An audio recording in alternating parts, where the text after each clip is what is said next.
السلام عليكم ورحمة الله وبركاته. الحمد لله رب العالمين والصلاة والسلام على سيد الأنبياء والمرسلين وعلى آله وصحبه ومن استنى بسنته إلى يوم الدين.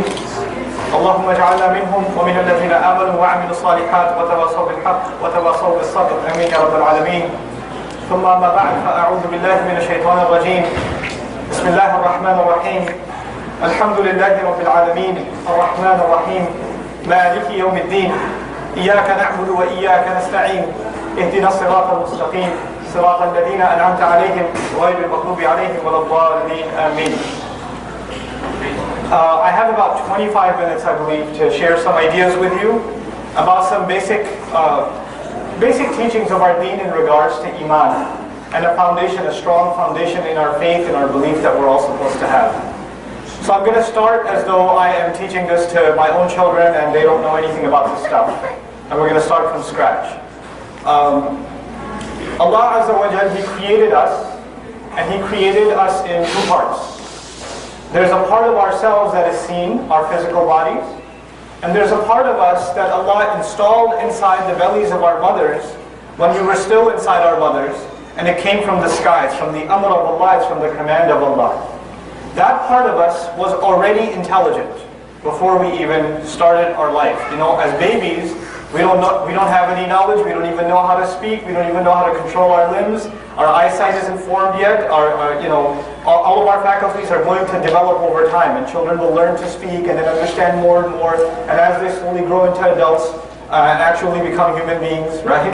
And eventually then, once they look back at their life as they grow older, they mature in their knowledge. So when you look back at how you were and how you used to think when you were 18, when you look back at that when you were 35, you say, how could I have been that stupid? But when you get to 50 and you look at yourself at 35, you look back and say, well, how could I have been that retarded, etc. Right? So you grow and you mature as age goes on. But there's a part of us that Allah put inside of us that was as mature then as it is now. That's a part of us, a ruh, that Allah created simultaneously. It's from the world of Allah's command. It's not restricted to age. All of us coexisted at the same time before we even came to this earth, and we all knew Allah, and we knew Allah so well that we directly had a conversation with Him.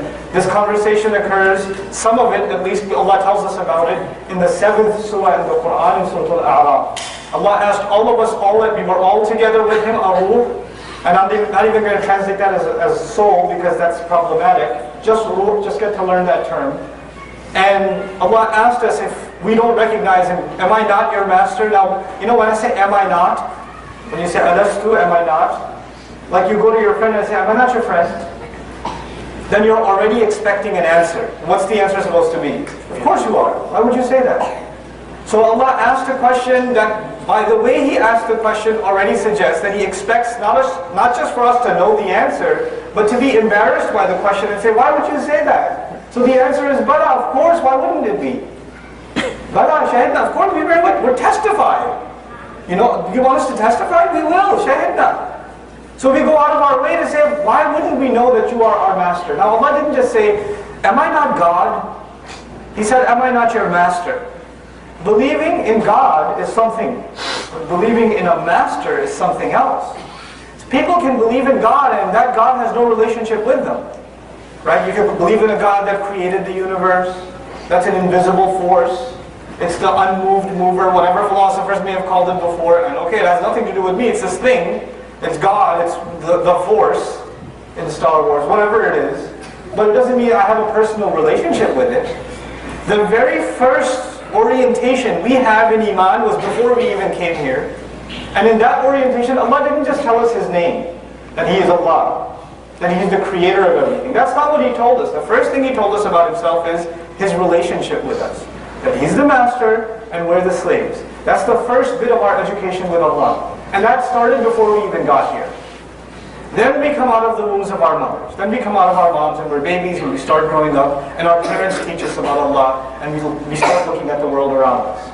Now one of the areas that I wanted to talk about has already been addressed, is when people have hard times, they start losing their faith in Allah. The only brief thing I'll add to that conversation, it's a side conversation, is that Allah Azza wa Jal did not leave us hanging when it comes to that problem. It's a very real problem, that when people have very difficult time in their life, that they stop believing in Allah. They get so angry. How could Allah let all of this happen? How can you tell me Allah is so merciful and I went through these terrible, terrible things in my life? Why wasn't He there to help me? That's a very real problem. So Allah does not just give us theoretical answers to that problem, like just say, just trust Allah and believe in Him and that's enough. Allah actually tells us very real historical stories, people's lives that have some very serious problems. A lot of times, for example, just on that side note, a lot of times, for example, parents can lose faith when their children are very sick, or when their children pass away, or when the children are taken, may Allah protect our children. But when that happens, then, why would Allah do that to a child? Why would that happen to a child? Is there a child mentioned in the Quran that went through very bad difficulty and a parent went through equally bad difficulty knowing that he doesn't even know what happened with his child? Can you think of anybody that's talked about in the Quran like that? Yusuf a.s. and his dad. They're both in a traumatic situation. A child being kidnapped, a child being taken to a different country, a child being sold as a slave. And it's one thing for parents to know my child died. It's a lot more painful to know I don't even know what happened with my child. I don't even know if he's okay. I don't know what's happening to him. That's even more painful. That pain doesn't go away. At least I would know what happened. At least I know his pain is ended. He's gone. I don't even know that. Allah did not just tell us to be patient. He taught us, look, this has happened to people before. Some really terrible things have happened, and these things, when they happened, they didn't take these people further away from Allah. They actually brought them closer to Allah. So why don't you learn what they were like? Maybe you'll learn something about yourself. Right? That's what Allah Azza wa Jalla, that's a lot of difficulty. But that's not what I want to deal with directly. I want to deal with something else. I told you there's two parts of us, right? One of us was already there, fully mature, knowledgeable, and the most important bit of knowledge, that part of us, our ruh has. What's that most important bit of knowledge? The one Allah made it a point to mention in the Quran. That part of us already knows that we have a master, and that is Allah. That we have a master. Now, you know that a master is someone who has all the authority. He tells you what to do, and you do it. That's it. He tells you what to do, and you do it. Now, what if you don't do what your master tells you? Don't you get in trouble? In this world, there were slave owners before, and they were masters of people. If a slave doesn't do what the master tells him, does a slave get in trouble? Does he get tortured? Does he get beat up? Yes, he does. If you and I know we have a master, deep down inside, it's basically Allah is telling us deep down inside, in our subconscious, it's a big word for kids, but deep down inside we know, all human beings know that Allah is in fact our master. And what Allah does in revelation, like Quran, like before Torah, Injil, the reminders from the prophets, Allah calls all of those reminders. All of those revelations are called reminders. The big job of all the prophets was to remind. Now you tell me, what is the difference between reminding you and informing you? When I inform you, I tell you something you didn't know before, right? But when I remind you, what's the point of reminding you? Is that something you already knew? Or is that new information? A reminder by definition is something you already knew. Something that was already there. Allah is telling us there's something already inside you and it's being refreshed. It's a review of what you already have inside you. That's what comes inside revelation. From this, scholars have derived a lot of things. And I don't want to complicate this conversation, I want to keep it simple. The simplest thing I want to tell you is what Allah taught us before we even got here. Allah is reviewing all of that and more when He sends Quran, when He sends His book, when He sends His messenger. So the two things are basically both education from Allah. In one, Allah talked to us directly. In the other, Allah talks to us through a prophet. But in both of them, essentially, Allah is talking to us. What was the fundamental point? What was the first point Allah taught us when He talked to us directly? He told us that He is the master. Well, you know what? Then you know what to summarize the Quran with. The point of the Quran is to understand that you are the slave. You're reminded that you are the slave and Allah is the master. But interestingly, this time, when Allah introduced Himself a second time, right? The first time He already introduced Himself. This is the second time He's introducing Himself to you and me through His book. The second time around, the first thing Allah introduces Himself with, in the Quran, when you open up the Mus'haf and you start reciting, the first thing you read isn't that He's your Rabb. He doesn't ask you the same question again. He doesn't say, you remember I'm still your Rabb? The first statement He makes is Alhamdulillah. And that's really what I want to focus on. The first thing He says is, Alhamdulillah. All of you and myself, we recite it every time we make salat. We remind ourselves of this one phrase before we recite the rest of the Fatiha. Alhamdulillah. In other words, one of our most fundamental education, something natural to the human being, is the idea of wanting to be grateful and appreciative. I'm not even adding grateful and appreciative to Allah yet, just hamd. Hamd means to be grateful, to want to thank someone. And when do you thank someone? When they've done something good to you. That's when you thank someone. And to appreciate, something nice has been done, something's beautiful, you appreciate it. What a nice city. What a beautiful mountain. What a nice car. You appreciate good things. Two things together, to be grateful and to be appreciative. Is that something just limited to human beings, or all decent human beings are grateful and appreciative? All decent human beings. This is not just something limited to Muslims, right? This is something that's base, standard decency for all human beings. Now, people start losing faith when they go through difficulty. But people start also losing faith when they fail, they're no longer grateful, and they're no longer what?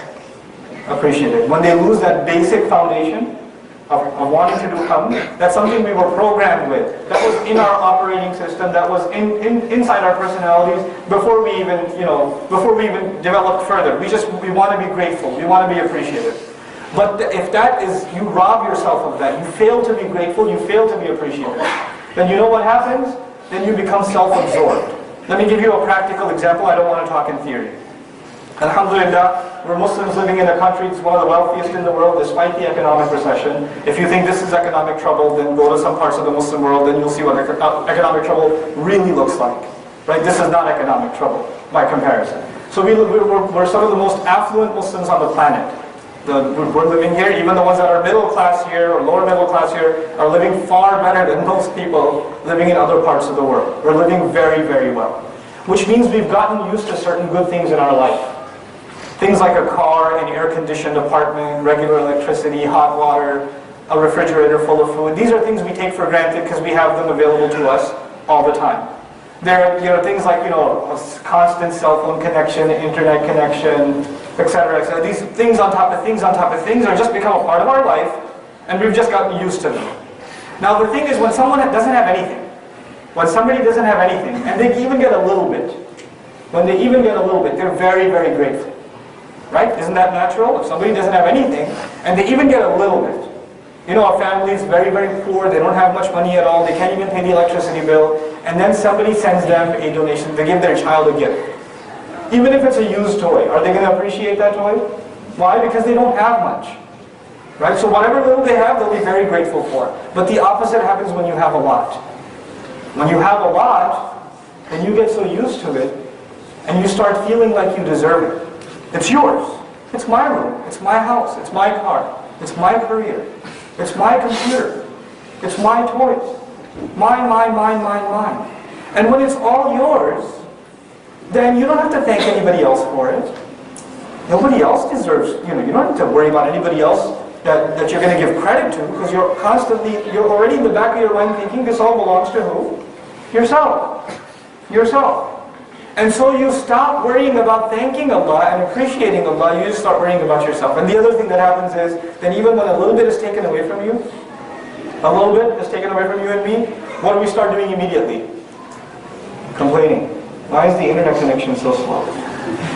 Why is the AC in the car not working? Why is there no orange juice in the fridge? Why is this coffee so cold? Why didn't you put an extra, spoon of sugar? Immediately we start complaining. Immediately.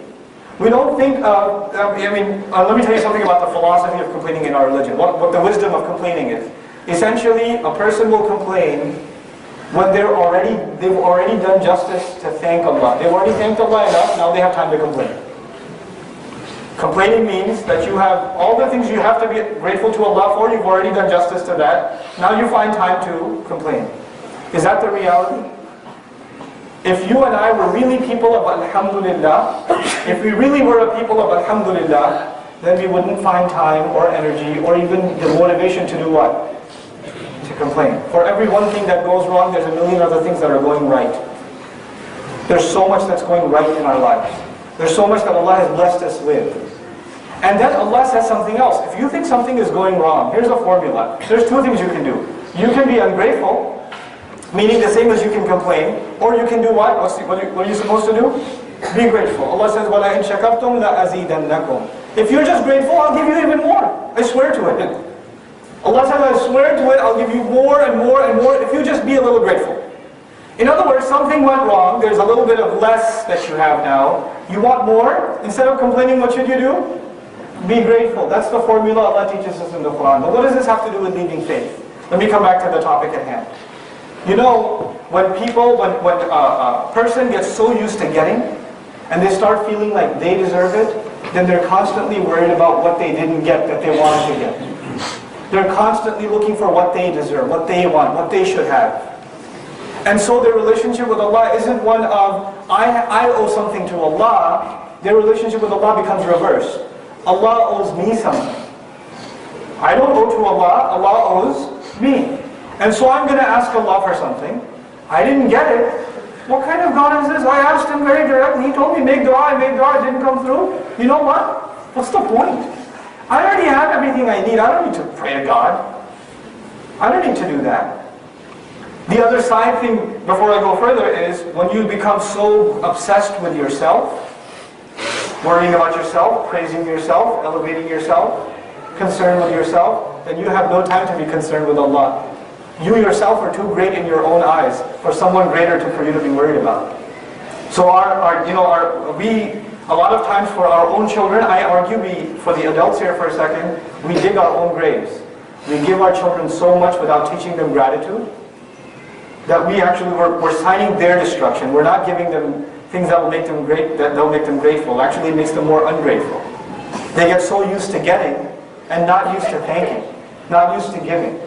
That destroys Iman in and of itself. You don't even see the need for it. All of your needs are met. Why would you turn to Allah, the fulfiller of all needs? You never turned to Him before and all of your needs were met. So why would you feel the motivation to turn to Him? And it's at that point you can't even talk about Allah as your master and you're the slave. Because you're totally free, you do whatever you want. Have you heard your teenage kids say, I can do what I want. I'm a free person. You've heard that before, right? I can do whatever I want. I don't care. I'm an adult, you know. These words, what do they suggest? They're not slaves to you. But if there was one thing we could successfully teach our children and ourselves, if there was one thing, is you're a slave and Allah is master. If you can't teach that one lesson that Allah started humanity with, that first lesson, I'm not even saying the rest of the Quran, there's one lesson in Quran, alhamdulillah, just that lesson. Be grateful. That one lesson, we can't even talk about anything else because it's after alhamdulillah, Allah reintroduces Himself as what? Rabbil Alameen. After that He says He's Rabb. First you have to learn alhamdulillah. Then you can appreciate who your Rabb is, who your master is. Now you're ready to obey Him because you know He's done so much for you. And there's absolutely no way you can thank Him enough. The least you could do is recognize who He is to you. At least act like a slave. At least know that He's Rabb. This is at the heart of the problem. I've met young people in college that have taken a philosophy course or two, and then they come and they say, look, I'm not so sure if God exists, I'm not so sure if there's so many arguments against the existence of God, and I've read this website that was referred to before. All of that's fine. All of that's secondary. But if you actually get down to it, at the bottom of it, there's either one or two things. Either they had a really bad experience in their life, and they're blaming Allah, and they're angry, how come Allah didn't help them out? Which was mentioned in the previous talk, or they really want to party. They really badly want to do whatever they want to do, and they don't want to feel like they have to answer to anybody. So the only thing that made them feel guilty was this idea that Allah is my master and He's going to come, He's going to ask me about what I did. Why don't I just get rid of this whole thing so I can party freely? That's at the bottom of it all. You can cover it up with philosophical arguments. And to those arguments, there are very strong responses. It's not like we don't have responses to those things. But that's all secondary. Even if you respond to those things, in my experience, that doesn't help the person. Because in the back of their mind, the problem is they refuse to accept themselves as a slave. It's too much of a life change. They refuse to accept that they have to be grateful to someone higher. That's the real problem. There's nothing else. It's really, in the end, nothing else. You have to be able to be honest with yourself when you're having these kinds of issues. Now, the last thing I want to share with you guys, especially the youth here, in regards to the kinds of things you read and the kinds of things that start influencing you. We're living in a time, I had an earlier conversation with some folks about this. Actually, before I get to the youth, just a little bit beating up on the adults. How much time do I have left, by the way? I don't want to go over my time. 10 minutes? 19 minutes. 19 minutes? Really? Seriously? That was all 60 minutes? Okay. Okay, so a little bit on the adults. I told you the first lesson we have is that of hamd. What that means is we are on this earth to serve Allah. We were put on this earth to serve Allah. Let me tell you, even religious Muslims can flip that equation around. Their idea of religion becomes, I just want a house. What dua should I read? My kid's getting married. Is there some surah I should be reciting? I'm expecting a baby. During the delivery, can I just recite Surah Maryam because she had a baby? Should I recite that right now? Or is that going to help me out? Or, what dua can I read because I'm looking for a new job? Or what can, constantly, what are some things in the religion that can make my life easier? I'll put it in simple language for you. How can the religion serve me? I'll put it as simple as that. What is Allah revealed that can serve me? Well, the original equation was what? What can I do to serve Allah? Let me just flip the equation. And I'm not saying those things don't exist. I'm not saying that there aren't du'as that bless your house and gatherings where you can get the ruqyah to heal the sick, etc. These are things in our religion. But as my teacher used to teach us, these things are what you call benefits with the job. These are the benefits. Your real job is to be a slave, to serve Allah, and when you truly serve Allah, you get these benefits. What did the Muslim become interested in? All the benefits and none of the responsibilities. That's what we became a culture of. So it's not even a study of, is this an authentic hadith and is this not? That's not even the point. The point is, are you here to be served or are you here to serve? Have you understood what the mission of my life is to show some gratitude to Allah? You know how many sacrifices Ibrahim alayhi salam made? How many incredible sacrifices he made alayhi salam? And one of the most comprehensive descriptions of his entire life. Allah summarizes all of the amazing adventures of Ibrahim alayhi salam in one phrase. Shakiran li an'umihi. He was grateful to some of Allah's favors. Allah summarizes all of his sacrifices, all of his incredible accomplishments with one phrase. That was all motivated by one thing. He just wanted to be grateful to some of the things he could recognize in Allah, in the favors that Allah has done to him. That's all that was. SubhanAllah. That's what a slave does. His entire motivation is, I just want to be grateful to Allah. When gratitude dies, faith goes with it. The sense of gratitude dies, faith goes with it. The indulgence that we've created for ourselves is killing our sense of gratitude. And when it's killing our sense of gratitude, there's no surprise that we're having a crisis of faith, that we're having a hard time believing. So this is one bit that I wanted to remind myself of and all of you of. May Allah Azza wa Jal make us of those who truly do hamd of Allah Azza wa Jal and recognize Him as their Rabb. The second thing I wanted to talk to you about in our time is the idea of honoring something and respecting something. Traditional societies, Muslim and non-Muslim, older societies, there was this idea that something deserves respect. And you don't make fun of it. You don't talk dirty about it, you don't talk down about it, you don't disrespect it. Whether it was Hindu culture or Buddhist culture or Christian culture or Jewish culture or Muslim culture, we all had something in common. There were some things that you don't make fun of. Even if you don't believe in it, you don't make fun of it. Even in our religion, we are probably the most harsh religion when it comes to standing up against shirk. You know that, right? We are probably the toughest religion when it comes to standing up against shirk. Even then, we're told not to make fun of other people's gods. You have to show respect to people, what they have regard for. Because then they won't respect your religion. We can't make fun of other people's religion. We can't laugh at them. There's an idea of respecting everything. But we've come at a time where the most important thing in the world today isn't knowledge, isn't wisdom. In my opinion, the most important thing in most individuals' lives has become entertainment.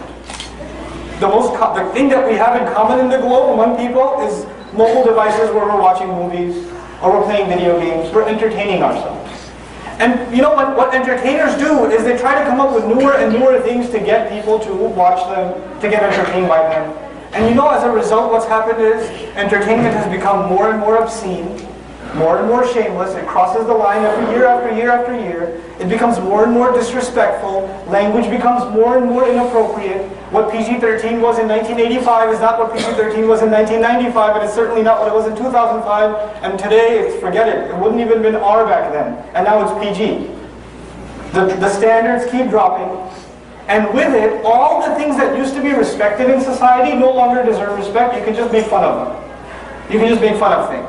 So have you seen or heard of cartoons that make fun of God, that make fun of prophets, that make fun of the Bible, that make fun of the Quran, people that make fun of the Prophet ﷺ? Not just our religion, the Christian faith, the Jewish faith, the idea of God, the idea of religion, making fun of prophets, making fun of Ibrahim alayhi salam. This became part of common culture. A culture in which you don't have to respect anything. You don't have to respect anything. You know when you don't respect something is when you think it's less than you. Right? When you don't respect something, that means it's pathetic, it's less than you. So by showing a lack of respect to these things, we are already acknowledging how arrogant we've become. How above everything that we criticize we are.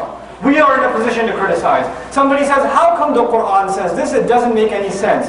You are in a position to criticize, just like some reader who read a book on Amazon.com and gave it 2 stars. I didn't like the introduction that much. The author's kind of repeating himself too much. Didn't make sense in chapter 3. So you're going to critique what Allah says because obviously the one who criticizes is in a position of power, or the one being criticized is in a position of power. Who's in a position of power? You are now. You are now. But when we say Allah is Rabb and I'm Abd, I'm slave, who's in a position of power? Allah is. You've negated the idea that you are Abd. When you come with that attitude. That attitude in and of itself is the exact opposite of what a slave is supposed to be. That's the starting point. When you are not looking to be grateful, when you're not seeking to find out why you come to this earth, if your purpose in life is to become entertaining yourself, pleasing yourself, if that's the purpose that's left for you, then there's no doubt about it, you will have problems with your faith. You will have questions. You will keep raising doubt after doubt after doubt. You will have no regard for saying, why did the Prophet say that? Why did the Prophet say this? That doesn't make any sense. You'd watch it before you talked about the Prophet ﷺ. If you had even the slightest idea that he's the ambassador of Allah's guidance to this earth, you'd watch how you talk about him. Even if there was a little bit of this thought in your head that this is Allah's final messenger, sallallahu alaihi wasallam, and Allah has so much regard for him that if people just call him casually by his first name, as they did, some people did when he was alive, all of their good deeds were multiplied by 0. They didn't even insult him, they just called him casually. So I better watch it when I talk about the Prophet ﷺ. I better watch it when I talk about the Quran. We don't have that attitude anymore because we're in a culture where nothing deserves respect. Everything's open to criticism. You can talk about everything just any which way. It's no big deal. What's the big deal? I'm just asking a question. That's the attitude that it's become. This is not the attitude of a slave. May Allah Azza wa Jalla instill in us the natural decency that He put in us without even Islam being revealed. The decency that we already had. The decency that already told us that we have a master and we have to be humble and we have to look for reasons to be grateful all around us. May Allah Azza wa Jalla especially help us, the parents in the audience, raise children that have a sense of gratitude in their personalities.